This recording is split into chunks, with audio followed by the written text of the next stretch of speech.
C'est avec une profonde tristesse que nous devons annoncer que malgré tous les espoirs nourris, aucun miracle ne s'est produit.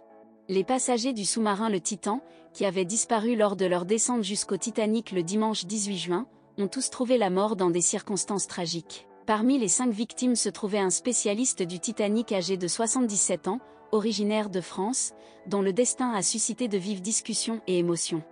Cette nouvelle a plongé chacun dans une profonde consternation. L'annonce de cette tragédie a suscité chez certains le désir de se replonger dans l'histoire du plus beau paquebot du monde. Certains ont ainsi été inspirés à revoir le film de James Cameron, qui a propulsé Leonardo DiCaprio et Kate Winslet au rang de stars mondiales.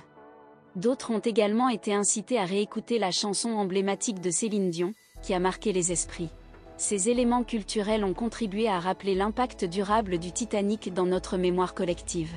La célèbre chanteuse, bien qu'elle n'ait pas cherché à être mêlée à cette tragédie, a dû être agréablement surprise en découvrant l'énorme augmentation du nombre d'écoutes de son tube légendaire « Mon cœur continuera de battre ». En effet, depuis jeudi dernier, les chiffres révélés par le site américain TMZ sont tout simplement stupéfiants. Selon un responsable de la plateforme Spotify, les auditeurs ont joué la chanson pas moins de 522 864 fois depuis jeudi, et vendredi a encore généré davantage de flux d'écoute. Ces chiffres exceptionnels témoignent de l'engouement renouvelé du public pour la chanteuse, qui malheureusement demeure trop malade pour pouvoir se produire sur scène. Il est indéniable que de nombreuses similitudes ont été relevées entre l'histoire tragique du Titanic et les événements récents qui se sont déroulés dans l'Atlantique. Cette observation a été partagée par le réalisateur du film, qui lui-même a établi un parallèle frappant entre les deux drames.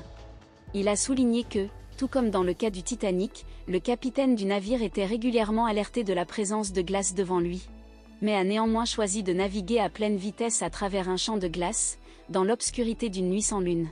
Malheureusement, cela a conduit à la perte de nombreuses vies, dans une tragédie étonnamment similaire, où les avertissements ont été ignorés au même endroit précis. Cette observation renforce le sentiment troublant de parallèle entre les deux événements, ajoutant une dimension encore plus sombre à cette tragédie récente.